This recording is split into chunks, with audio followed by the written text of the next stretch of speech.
Hello' everyone, এই ভিডিঅ'টো spot admission বা এডমিশ্যনৰ লগত জড়িত কিছুমান প্ৰশ্নৰ উত্তৰ দিবৰ কাৰণে বনোৱা হৈছে। গতিকে আশা কৰোঁ এই প্ৰশ্নকেইটাৰ উত্তৰে তোমালোকক অলপ হ'লেও সহায় কৰিব।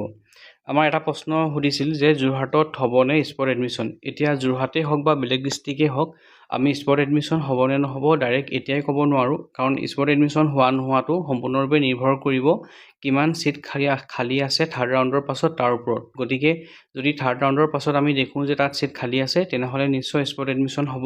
যদি খালী নাথাকে তেনেহ'লে স্পট এডমিশ্যন নহয়। আৰু এই বিষয়ে তোমালোকে স্পট এডমিশ্যনৰ আগে আগে যেতিয়া ভেকেঞ্চি লিষ্ট আৰু থাৰ্ড ৰাউণ্ডৰ কাট অফৰ লিষ্ট মাৰিব, তেতিয়া তোমালোকে গম পাবা যে পাৰ্টিকুলাৰ তোমালোকৰ নিজৰ ডিষ্ট্ৰিক্টটোত ছিট খালী আছেনে নাই। যদি ছিট খালী থাকে তেনেহ'লে স্পট এডমিশ্যন হ'ব, যদি খালী নাথাকে তেনেহ'লে স্পট এডমিশ্যন নহয়। আৰু ডিষ্ট্ৰিক্টৰ ধৰি লৈছোঁ এখন ইনষ্টিটিউটত ছিট খালী আছে, তেতিয়া সেই ইনষ্টিটিউটটোত কিমানটা ছিট খালী আছে, কোনটো কেটেগৰী খালী আছে, আৰু সেই ছিটটোৰ কাৰণে কোনদিনাখন স্পট এডমিশ্যন হ'ব তাত তেওঁলোকে ডেটটো মেনশ্যন কৰি দিব। গতিকে আমি সেই দিনটোলৈ ৰখিব লাগিব, তেতিয়াহে আমি গম পাম যে পাৰ্টিকুলাৰ ডিষ্ট্ৰিক্ট যোৰহাটেই হওক বা বেলেগ কিবা ডিষ্ট্ৰিক্টেই হওক তাত স্পট এডমিশ্যন হ'ব নে নহ'ব। গতিকে ইয়াৰ প্ৰশ্নটোৰ উত্তৰ হিচাপে আমি সেইটোৱেই। নেক্সট প্ৰশ্ন আৰু এটা সুধিছিল, সেইটো হৈছে যে স্পট এডমিশ্যনত আমি দুটা ইনষ্টিটিউটত ফৰ্ম ফিল আপ কৰিব পাৰিমনে।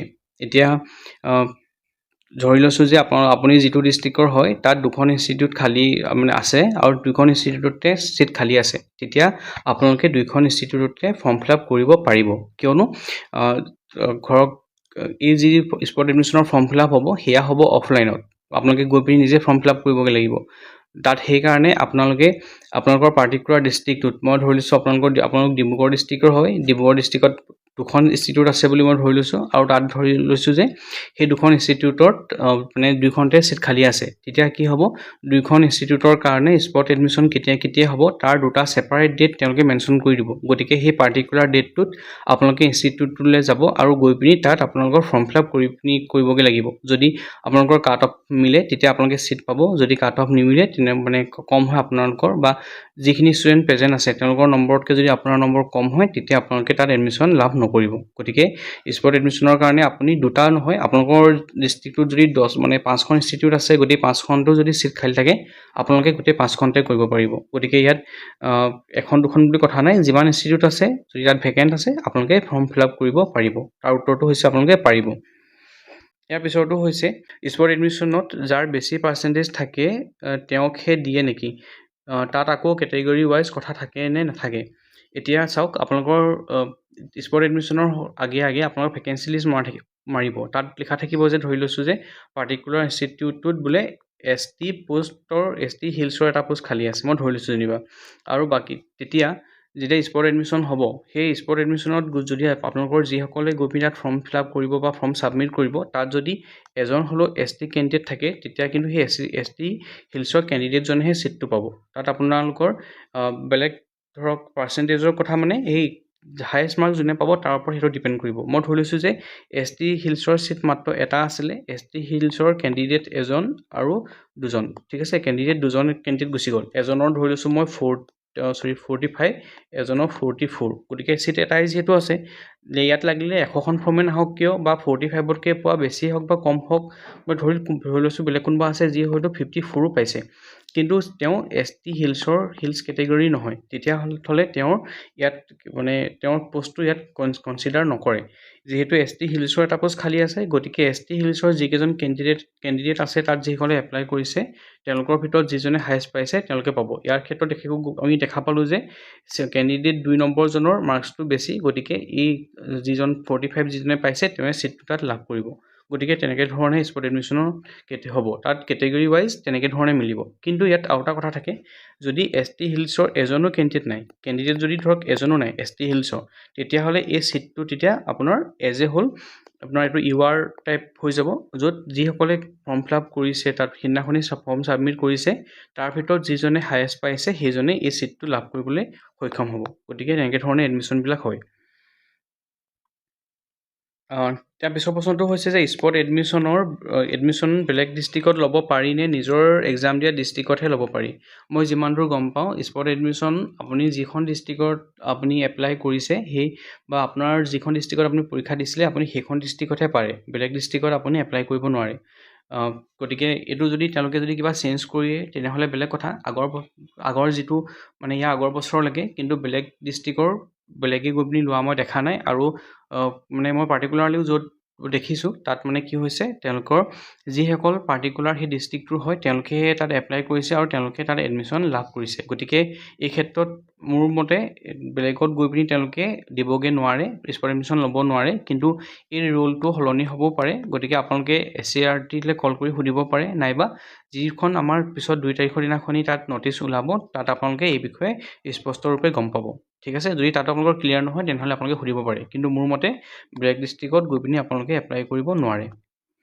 তাৰপিছতো হৈছে ক্লাছ কেতিয়াৰ পৰা হ'ব। ঠিক আছে, এইটো নিশ্চয় চাগে তেওঁলোকে ডিলেডৰ ফাৰ্ষ্ট ছেমিষ্টাৰৰ ক্লাছ কেতিয়াকৈ হ'ব তাৰ ওপৰত সুধিছে। গতিকে ফাৰ্ষ্ট ক্লাছ কেতিয়াকৈ হ'ব এতিয়ালৈকে মানে আজি মই এই ভিডিঅ'টো বনোৱালৈকে ইনষ্টিটিউটবিলাকলৈ কোনো ধৰণৰ এডমিশ্যনৰ কাৰণে এডমিশ্যন নহয়, ক্লাছ ষ্টাৰ্টৰ কাৰণে এতিয়ালৈকে কোনো ধৰণৰ নটিচ অহা নাই। কিয়নো ছেকেণ্ড ছেমিষ্টাৰৰ পৰীক্ষাটো যিটো মানে ফাইনেল এক্সাম হয়, তেওঁলোকৰ ফাইনেল এক্সাম হৈ আছে। 4th ছেমিষ্টাৰৰ ফাইনেল এক্সাম আছিল, সেই ফাইনেল এক্সাম ইতিমধ্যে শেষ হৈছে, কিন্তু ছেকেণ্ড ছেমিষ্টাৰ চলি আছে।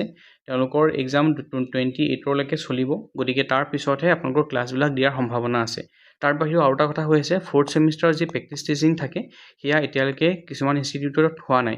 গতিকে এই 4th ছেমিষ্টাৰৰ হয়তো SCERTয়ে 4th ছেমিষ্টাৰৰ সেই পাৰ্টিকুলাৰ যিটো আমাৰ প্ৰেক্টিছ টিচিঙৰ দিন আছে সেই দিনকেইটাৰ কাৰণে ৰখিব পাৰে, নাইবা নৰখিলেও তেওঁলোকে এই ডিলেডৰ ছেকেণ্ড ছেমিষ্টাৰৰ পৰীক্ষা শেষৰ পাছতেই ডেটবিলাক দিব পাৰে। গতিকে আপোনালোকে ধৰি থওক যে হয়তো ছেপ্টেম্বৰ মাহতেই ষ্টাৰ্ট হ'ব, হয়তো ফাৰ্ষ্ট উইকৰ পৰাও দিব পাৰে, নাইবা এই 4th ছেমিষ্টাৰৰ প্ৰেক্টিছ টিচিংখিনি ফাৰ্ষ্ট উইকত শেষ কৰিব দি পিনি 5 তাৰিখৰ পিছতো দিব পাৰে। গতিকে এইটো যেতিয়া নটিচ আহিব মই আপোনালোকক জনাই দিম। তাৰপৰা আহিলে 46.75 OBC arts Biswanath district third এডমিশ্যনত ছিট নাপালোঁ, স্পট এডমিশ্যনত পামনে? ঠিক আছে, এতিয়া কথাটো হৈছে কি, OBCৰ হয় আপুনি, আপোনাৰ 46.75 আৰ্টছৰ হয় বিশ্বনাথ ডিষ্ট্ৰিক্ট, থাৰ্ড এডমিশ্যনতো আপুনি এডমিশ্যন পোৱা নাই। গতিকে আমি চাব লাগিব প্ৰথমতে যে থাৰ্ড মানে ৰাউণ্ডটোৰ পাছতো এই বিশ্বনাথত ছিট কেপাচিটি মানে ছিট ভেকেণ্ট আছেনে নাই। যদি ছিট খালী থাকে আৰু আৰ্টছৰ থাকে তেতিয়াহ'লে আপুনি তাত স্পট এডমিশ্যনত লাভ কৰিব পাৰিব, মানে লাভ নকৰে, আপুনি তাত এপ্লাই কৰিব পাৰিব। যদি আপোনাৰ মাৰ্কছটোৱে কভাৰ কৰে বা সেইদিনাখন এপ্লাই কৰাৰ ভিতৰত আপোনাৰ মাৰ্কছটোৱে হায়েষ্ট হয় তেনেহ'লে তেতিয়া আপুনি এডমিশ্যন পাব।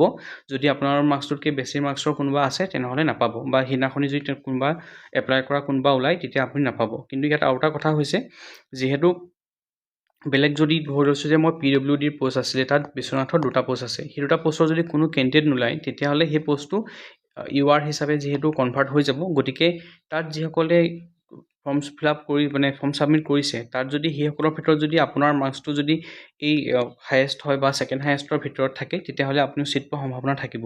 গতিকে আপোনালোকে য'তেই নহওক, যদি আপোনালোকৰ দেখা যায় বিশ্বনাথ ডিষ্ট্ৰিক্টত ছিট খালী আছে তাৰ কাৰণে স্পট এডমিশ্যন হ'ব, য'তেই নহওক কিয় আপোনালোকে ইনষ্টিটিউটলৈ গৈ পিনি এপ্লাই কৰিবলৈ খালী নাপাহৰিব। লাগিলে আৰ্টছৰ ছিট তাত খালী থাকক বা নাথাকক, যদি বেলেগ কেটেগৰী থাকে আপোনালোকে এপ্লাই কৰি আহিব।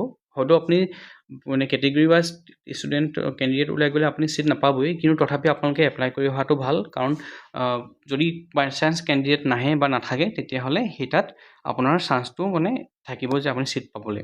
গতিকে সেইটো মিছ নকৰিব, আপোনালোকে গৈ পিনি তাত এডমিশ্যনৰ কাৰণে ফৰ্ম ফিল আপ কৰিবগৈ। তাৰপৰা হৈছে স্পট এডমিশ্যনত কিমান মাৰ্ক থাকিলে ছিট দিব ক'বচোন। এতিয়া স্পট এডমিশ্যনত কিমান মাৰ্কছ থাকিলে ছিট দিব সেইটো বুলি কথা নাই, কাৰণ আমি যদি গোটেই প্ৰচেছটো চাব যাওঁ, গোটেই প্ৰচেছটোত কি হ'ব যে স্পট এডমিশ্যনৰ দিনাখনি যিটো কেটেগৰীৰ ছিটটো খালী আছে সেই ছিটৰ কাৰণে প্ৰথম মানে প্ৰিফাৰেঞ্চটো প্ৰথমতে সেইটোত আহিব। মই ধৰি লৈছোঁ যে OBCৰ ছিট খালী আছে এটা পোষ্ট, গতিকে যিসকলে যিমান তাত ফৰ্ম ফিল আপ কৰিছে তাৰ পৰা তেওঁ OBCৰ ভিতৰত যদি পৰে তেনেহ'লে যিজনৰ OBCৰ হায়েষ্ট মাৰ্ক থাকে তেওঁৱে ছিটটো লাভ কৰিব। ঠিক আছে, যদি দেখোঁ যে OBCৰ এজনো কেণ্ডিডেট নাই তেতিয়া সেই ছিটটো URলৈ কনভাৰ্ট হ'ব। ঠিক আছে, গতিকে সেনেকৈ ধৰণে হ'ব পাৰে, নাইবা যদি PWD বা বেলেগ কিবা কেটেগৰী বা SC কেটেগৰী বা ST হিলছ কেটেগৰী আছে, যিটো মানে কেটেগৰী কোনো ষ্টুডেণ্ট তাত প্ৰেজেণ্ট নাই বা লিষ্টত নাই, তেওঁলোকে যদি কোনো এপ্লাই নকৰে তেতিয়া সেই পষ্টটো URলৈ কনভাৰ্ট হৈ যাব। তাত এজ এ হোল আপোনালোকে যিসকলে কৰিছে তাত কোনো ধৰণৰ কেটেগৰী নাচাই পিনি এজ এ হোল যিজনৰ হায়েষ্ট মাৰ্ক আছে বা সেনেকৈ ধৰণে চাই পিনি কেইটা ছিট খালী আছে তেনেকৈ ধৰণে এডমিশ্যনটো হ'ব। তাৰোপৰি আৰু এটা কথা থাকিব যে আৰ্টছ আৰু ছায়েঞ্চ, আৰ্টছৰ ছিট খালী আছে নে ছায়েঞ্চৰ ছিট খালী আছে সেইটো মেটাৰ কৰিব। গতিকে আৰ্টছৰ যদি ছিট খালী আছে তাত অকল আৰ্টছৰ কেণ্ডিডেটসকলকহে মানে কনচিডাৰ কৰিব, যদি ছায়েন্সৰ আছে তেনেহ'লে ছায়েন্সৰখিনি কনচিডাৰ কৰিব। গতিকে সেই ফেক্টৰটো আহি পৰে। গতিকে স্পট এডমিশ্যনত ডাইৰেক্ট আপোনালোক গ'লেই বুলি এডমিশ্যন নাপায়। প্ৰথমতে চাব লাগিব যে স্পট এডমিশ্যন যে ল'ব গৈছে কোনটো কেটেগৰী ছিট খালী আছে, সেইটো কেটেগৰীত থকা যদি কেণ্ডিডেট এজন হ'লেও ওলায়, লাগিলে তেওঁৰ মাৰ্কছ আপোনাতকৈ কমেই নহওক কিয় তেওঁ ছিটটো পাব। কিন্তু যদি এজনো কেণ্ডিডেট নোলায় তেতিয়াহ'লে সেই ছিটটো URলৈ কনভাৰ্ট হ'ব, আৰু তাত যিজনে সেই যিসকলে ফৰ্ম ফিল আপ কৰিছে, ধৰক আৰ্টছৰে আছিলে কিবা পোষ্ট, তাত যিজনৰ আৰ্টছৰ যিজনে হায়েষ্ট মাৰ্ক পাইছে তেওঁ যি কেটেগৰী নহওক কিয় তেওঁ সেই ছিটটো লাভ কৰিবলৈ সক্ষম হ'ব।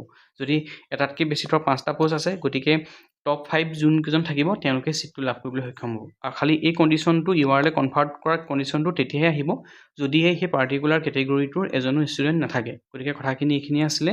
আশা কৰোঁ আপোনালোকৰ গোটেইকেইটা প্ৰশ্নৰ উত্তৰ দিয়া হৈছে। গতিকে এইখিনি আপোনালোকে অলপ হ'লেও হেল্প কৰিব। ইমানটোৱে আছিল। Thank U.